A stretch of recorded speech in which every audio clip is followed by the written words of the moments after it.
резултат. И само за кратко ще обясна. Реално аз имах преди един месец среща с една... Тук всички знаете за Лестър. Аз не съм правил много нови неща, за да има нови хора. Предполагам всички сте знаете за емоциите. Но говорих с една ученичка на Лестър, която е била 20 години с него. Аз може да съм казал това. И аз си казах за емоциите, нали, ама да ги чувствам, а то няма, те са, тя вика, не, вика, само, вика, трябва да ги гледаш. Няма нужда да ги чувствам.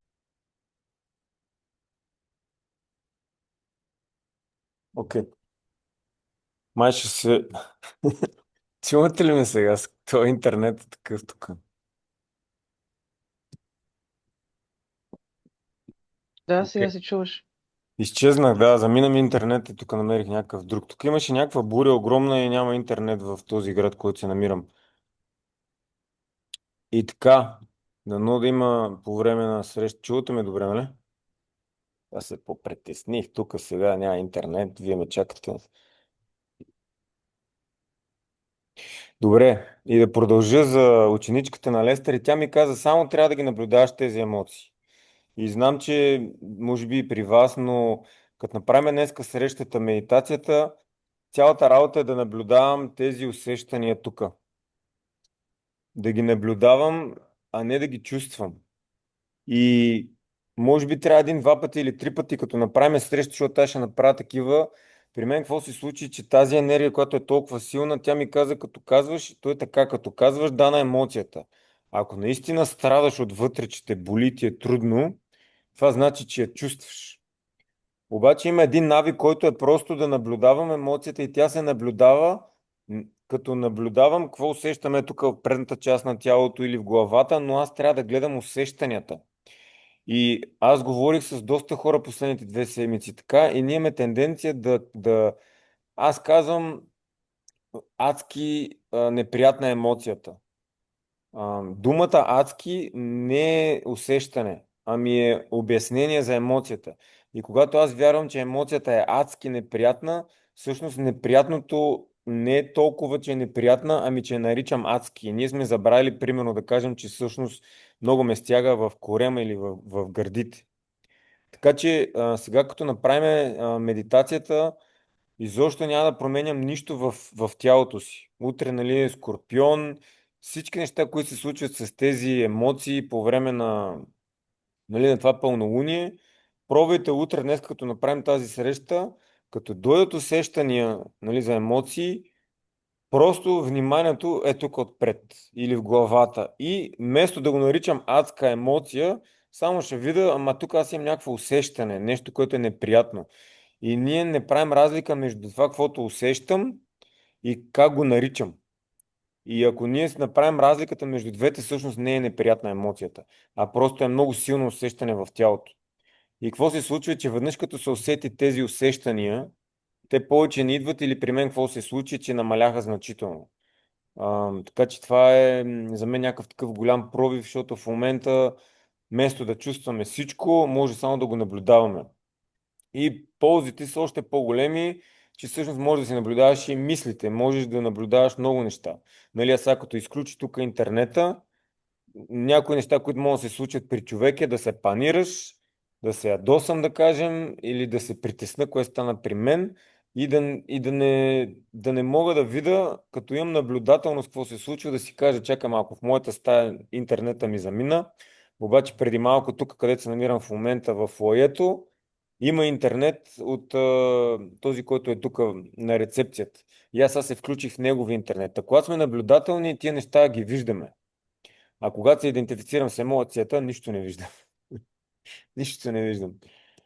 И така, здравейте на всички, които вече сте тук. Дойдоха доста хора от преди малко. И така, това е. Аз предлагам да почваме и по време на медитацията ще го видите като усещане.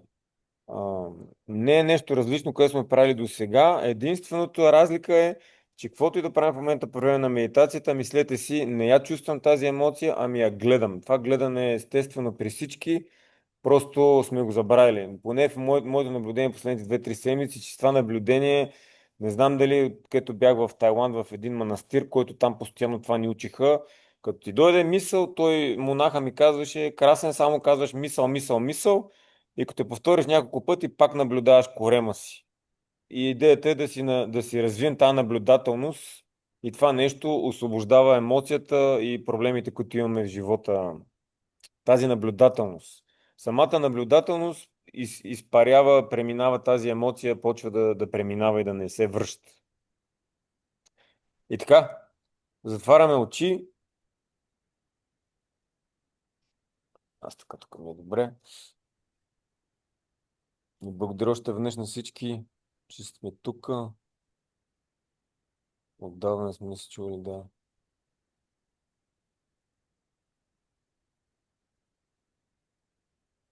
И просто като сме повече хора, то вече се усеща, сега всички може да си представим, ако има някое напрежение, просто как преминава тази енергия.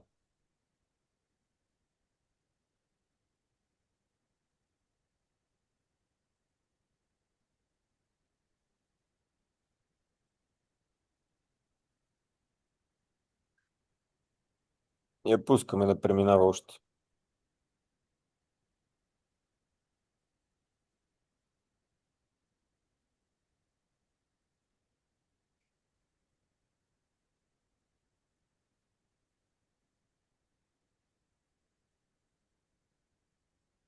Аз не отричам астрологията, но вижте утре, като дойде пълнолунието, на Фейсбук или Инстаграм, навсякъде ще бъде Скорпион и всъщност всичкото това, което говорим е обяснение за какво преживявам. А сега да видим какво усещам в тялото.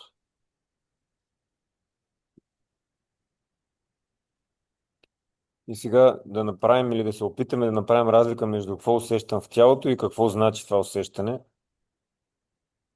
И какво усещам в тялото може да бъде нещо, което се нарича усещания на английския sensations, т.е. нещо, което те стяга или мървучкане, студено, топло, корема може да ти е на топка и може да му дадем някакъв цвят. Това всичко е какво наблюдавам в момента. Тези усещания, когато не ги наблюдавам, се превръщат в емоции и ума дава анализ какво значат. Пълнолуние по Скорпион, много дълбоко, а всъщност какво се случва е, че има много силни, интензивни усещания в самото тяло.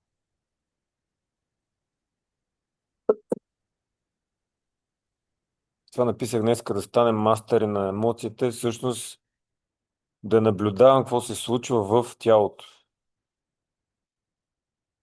Или ако имам емоция, просто да я наблюдавам.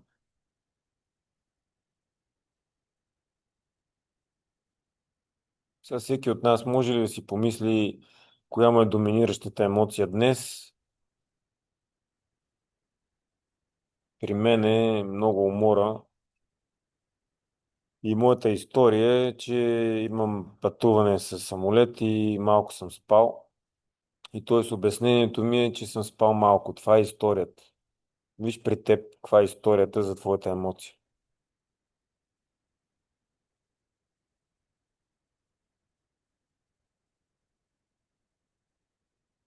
И сега наблюдаваме усещанията в тялото, къде се усеща. Ако те питам, можеш ли да опишеш къде усещаш тази емоция в тялото? При мен се усеща в очите и в рамената. И на тези усещания просто им казвам да.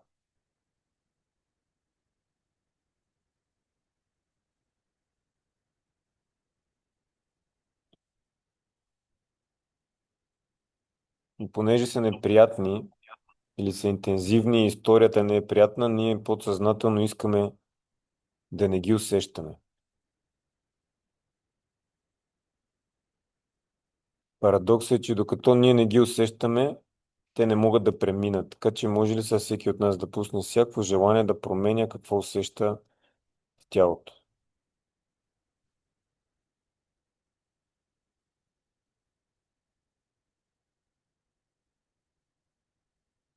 И още всички да пуснем всякакво желание да променяме какво усещаме в тялото.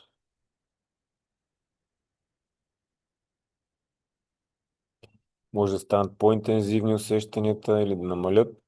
На мен сега ми отидоха в корема, в ръцете станаха повече. Пускаме всяко желание да променяме тези усещания.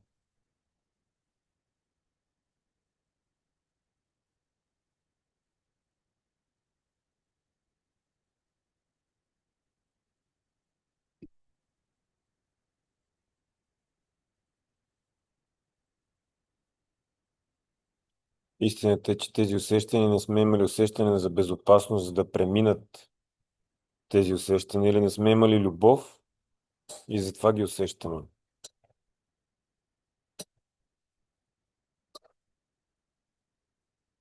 Пускаме всяко желание да променям какво усещам в момента. Само си го казвам и да видим какво ще се случи. Пускам всяко желание да променям какво усещам в момента. Не го даже наричам какво значи, само пускам всяко желание да променям какво усещам сега.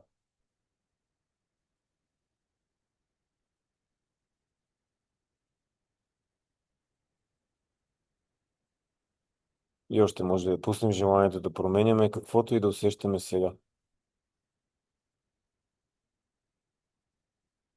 И наблюдаваме какво си обясняваме. Може да бъде, става много интензивно, нищо не усещам. Това всичко е обяснение за усещанията. Не само каквото и да усещам в тялото му казвам да.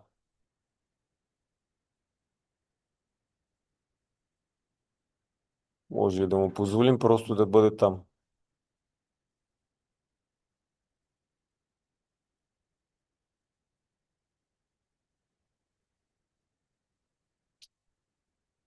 без да го променим.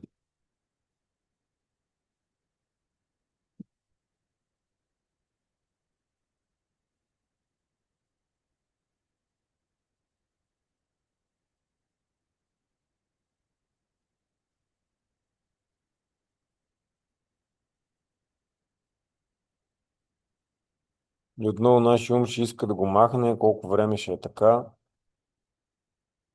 Просто и наблюдавам какво се случва в тялото, без да го променим.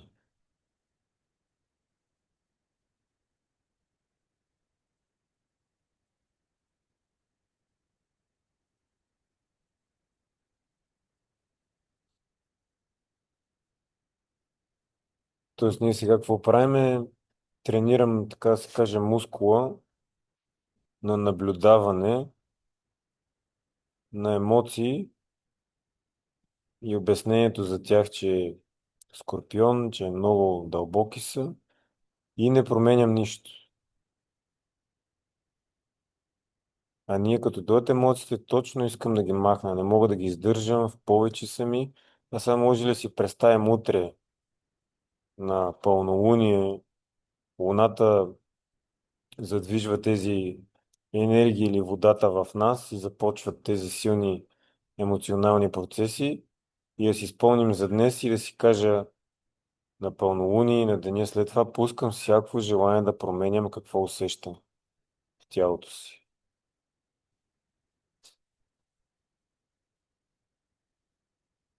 И тук, ако може да забележим, че не говорим да пускам желанието да променям историята, която си казвам за тези емоции, а пускам желанието да променям какво усещам.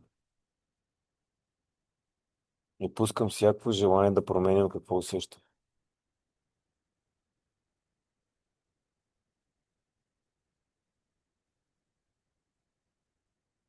Може всеки да си помисли какво най-много го тресе, трещи.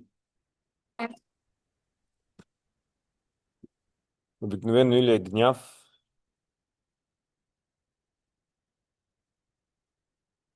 или е тревога, умора,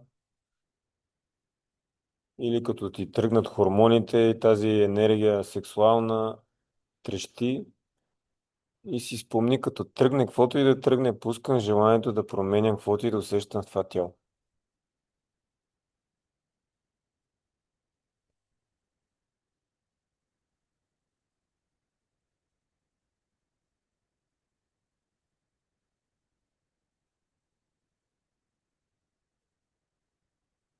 И ума може да кажем какъв е смисъл, нищо не се променя.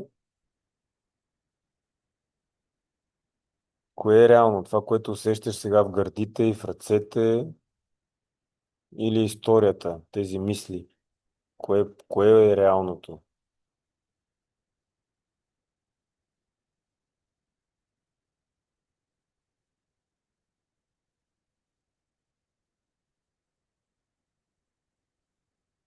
Вече пускам всяко желание да променям каквото и да усещам сега.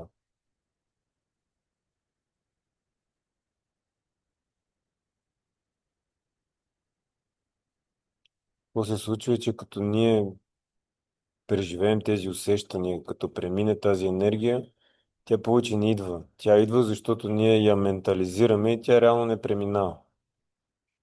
Така че пускам отново всяко желание да променям, каквото и да усещам сега или утре.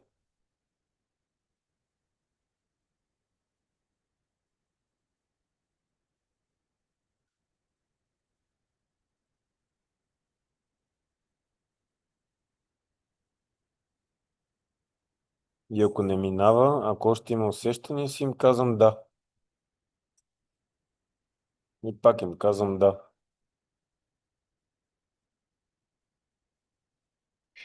Пак им казвам да на тези усещания.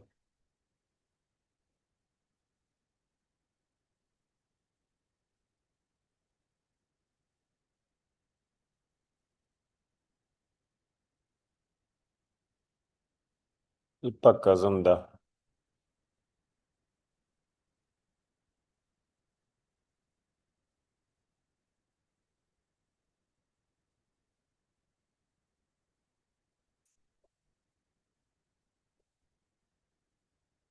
Пак казвам да.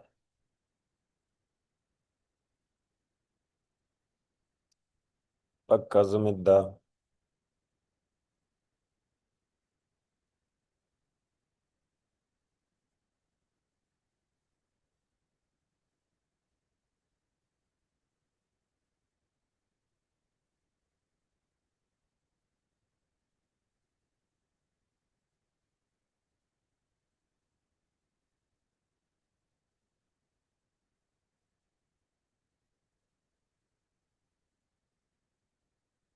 Пак казваме да.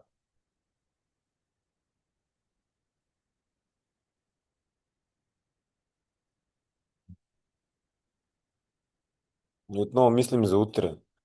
Пълнолуние. За първи път се случва да правим подготовка за пълнолуние или новолуние, но можем да използваме историята. Утре е много тежко пълнолуние. Моя ум така казва, това е скорпионско пълнолуние, това е дълбочина, излизат най-неприятните емоции.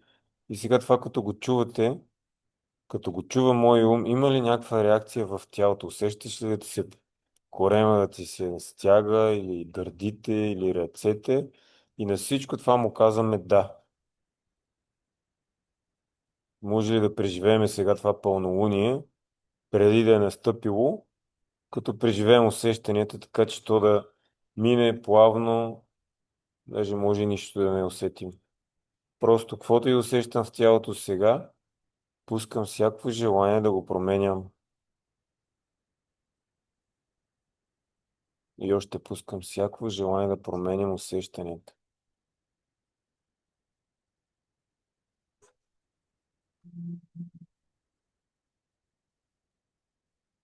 И още пускам всяко желание да променям усещанията.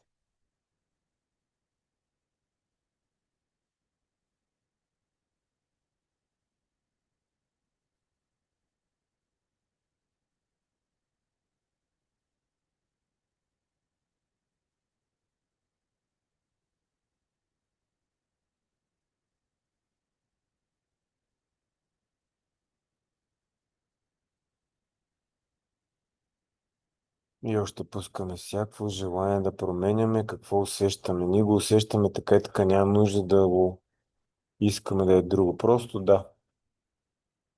И пак да.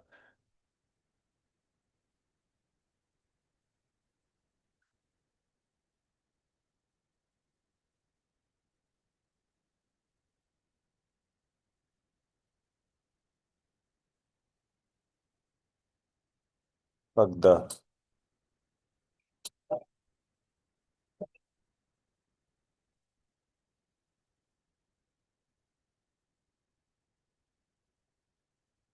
И пак да.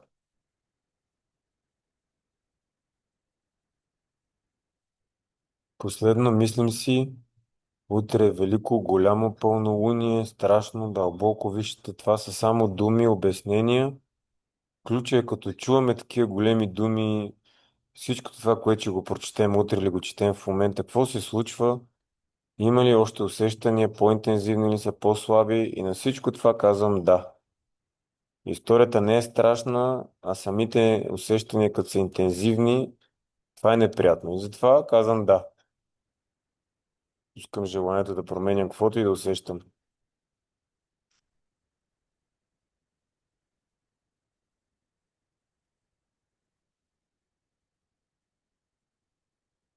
И някои от групата тук са,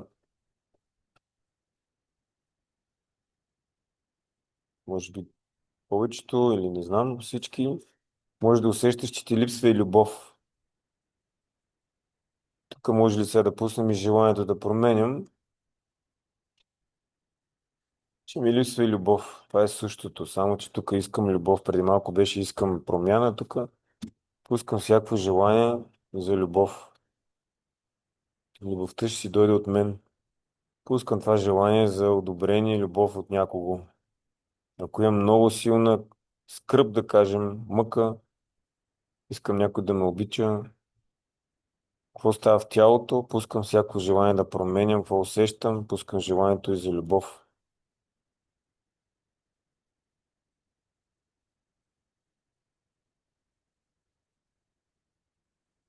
На всички усещания им казвам, даже вместо аз да искам любов, казвам си на себе си, на усещанията, давам любов и одобрение на каквото и да усещам.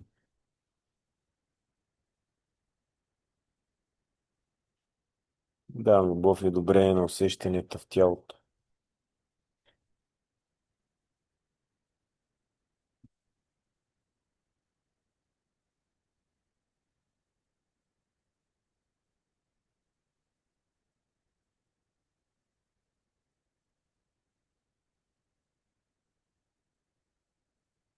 И още даваме любов и одобрение на усещанията в тялото. И още.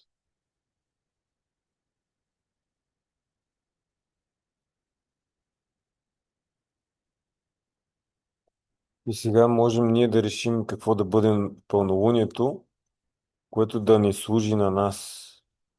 Например, позволявам си всички емоции по време на пълнолунието да преминат с лекота и наслада. Или позволявам си да се пречиста по най-лесния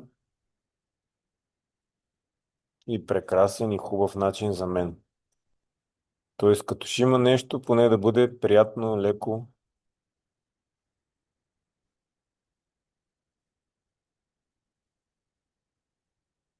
Позволявам си да ползвам тази възможност на Скорпиона, да освобода най-тъмното и най-дълбокото по най-лесния и най-спокойния начин.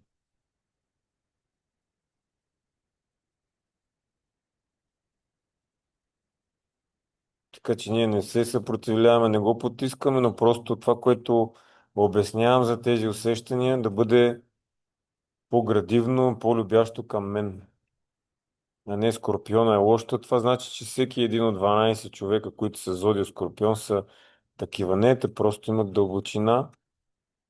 Така че позволявам си всички дълбоки емоции да преминат с лекота и наслада.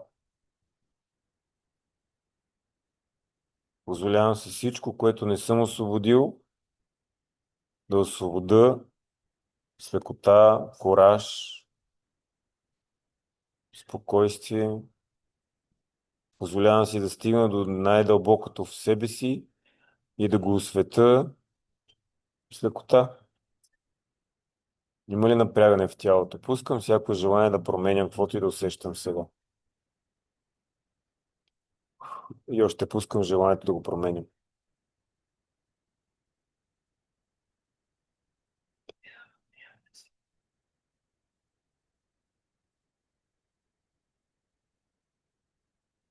И още пускам желанието да го променям.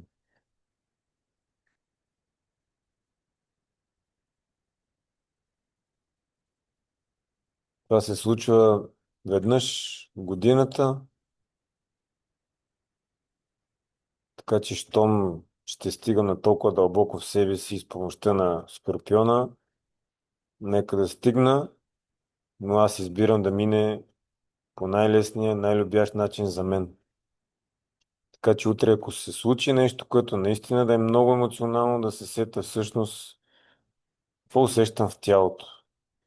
Със сигурност ще видиш, че нещо в коремата стяга, в гърдите и да си кажа, пускам желанието да го променям. Пускам всякакво желание да го променям. И наблюдаваме. Какво значи наблюдавам? Няколко, нали, има как да наблюдавам емоциите и корема. Представи си една камера. Влизаш в банката, има една камера. Като я видиш, и изведнъж почваш да се държиш доста официално, нормално, не е както вкъщи. Като се наблюдаваме, сме такива. Ма наистина се интересувам, имам нещо в корема, стягаме. Той ставам любопитен за усещанията си. Това значи да наблюдаваш. Аз просто изследвам какво усещам. Когато не наблюдаваме, ние обясняваме и съм си в ума. Анализирам, мисля, но като наблюдавам, аз изследвам. Това е тази топка в корема, колко е голяма, имам ли усещане в момента, какъв е цвета, намалява ли.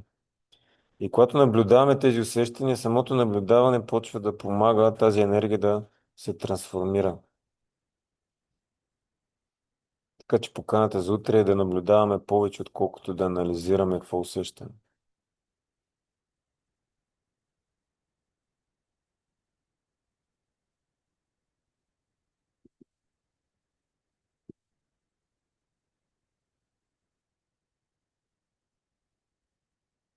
И така също да видите, да видим, като говорим с някой по улицата или в работа, как човек може да каже, о, то е от пълнолунието, от това са тези емоции. Това всичко е, защото не усещаме какви са усещанията в тялото. Просто е навик да анализираме.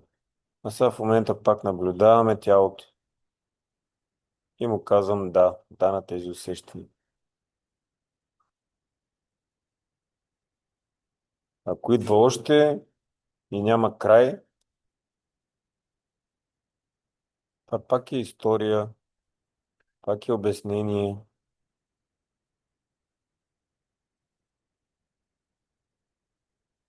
Идеята е да развием наблюдателност.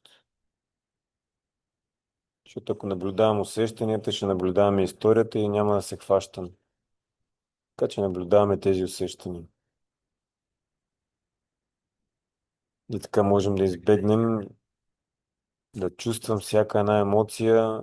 Тя е неприятна, никой не харесва да усеща тези негативни емоции, обаче ако ги наблюдавам и не се идентифицирам с историята, тогава не е чак толкова неприятно.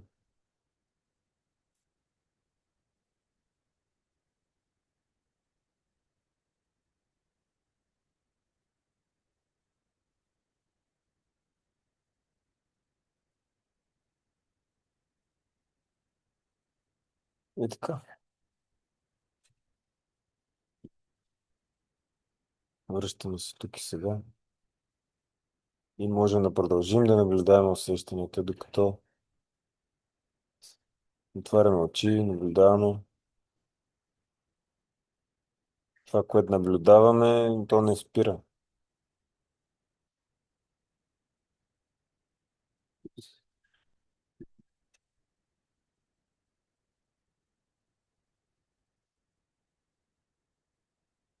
Да, здравей, Виктория. Да, пишете по един коментар набързо, че не искам да караме много време. Истина.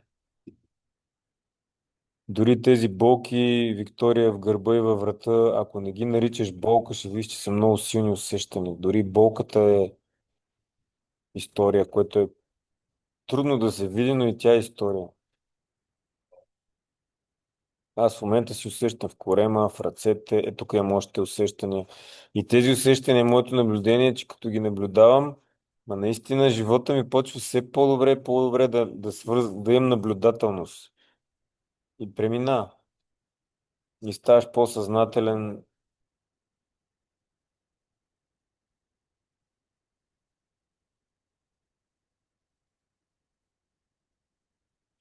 Да, пишете дали е по-различно, защото е малко по-различно. Един вид, когато наблюдаваме, това е много висока енергия, най-горе. Общо взето наблюдаваш всичко. Когато казвам обичам те и казвам да на историята, обичам историята, е малко по-надолу моето наблюдение. Здрасти, Хриси. Просто си по-присъстващ, аз така го виждам. Но комбинацията между това да наблюдавам и да държиш в ума си само каквото искаш. Значи утре, ако пак кажа Скорпиона е кофти, тази дума кофти почва да създава такива емоции. Т.е. те са вързани. Да. Някой като каже е болен, никой не е болен. Това е история. Обаче може да имаш много силни усещания в тялото, които да казват болен.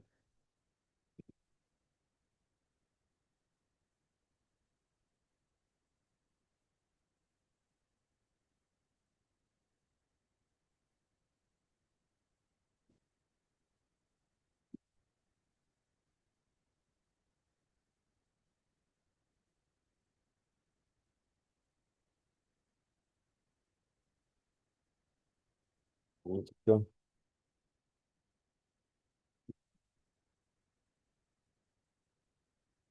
Здравей, Даниел.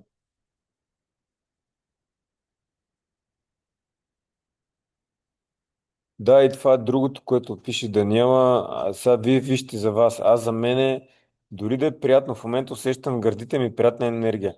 Наблюдавам го и това. Идеята не е да ми е приятна. Наблюдавам тази енергия да преминава. Идеята е да развивам наблюдателност. Приятно, неприятно. Тази наблюдателност е това, което ние толкова търсим. Нали? Просто да си постоянно тук и сега. Така че дори хубавата енергия наблюдавам да си преминава. Катина, не знам, ако искаш, пиши ми и може да се чуем, ако искаш да пробваш. Ако... Дали наблюдаваш усещанията или ги искаш да ги чувстваш.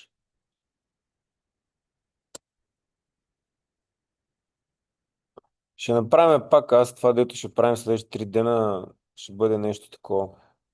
Или може би ще разбера повече, но ще споделя.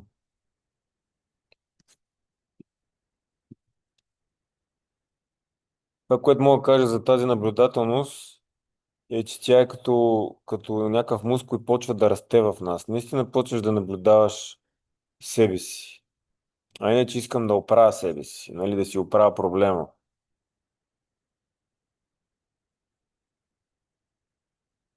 Благодаря ти, Таня.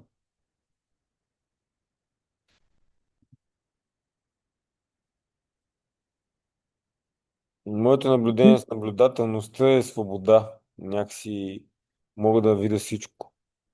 Но се забравя. И причината да се забравя, че като дойдат тия силни емоции, аз забравям и отивам в историята си. И затова пробайте пак, аз сега ще кача записа във Viber, ако да, вижте дали ми е интересно да кажете или във Viber дали има промяна.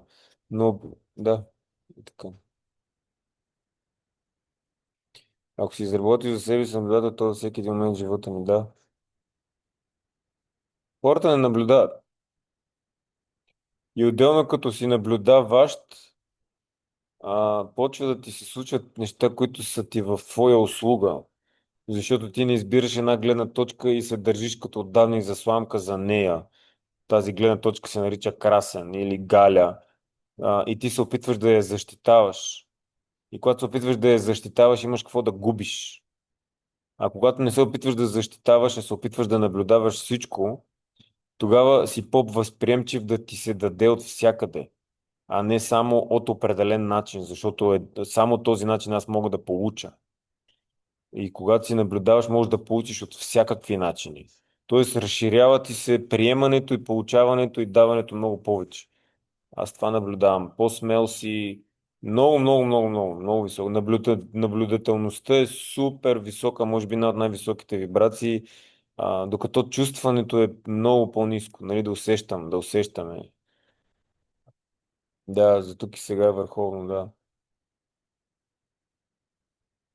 И второто нещо е да държиме какво ти искаш. Скорпион е дълбок, значи ще се възползвам от този скорпион утре да освобода всичко дълбоко. Значи скорпион е добре си дошъл, дай ми най-силните усещания, обичам те и те пускам, давам да на ти усещания и така ще освобода още повече, защото аз като се оправдавам с историята, или обяснявам, аз Скорпиона затова страдам, защото Скорпиона ме натиска да пускам и аз с кофти историята не искам да усещам какво усещам, защото се вярвам на историята. А по този начин мога да се освобода от усещането. Така.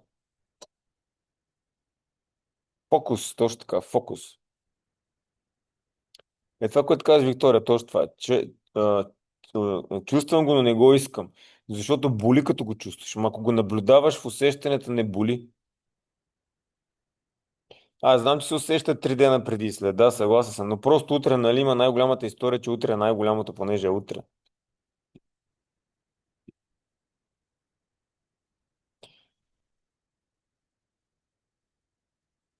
Хора, много ви благодаря и трябва да затворим, защото може би ще замине записа, батерията на лаптопа няма.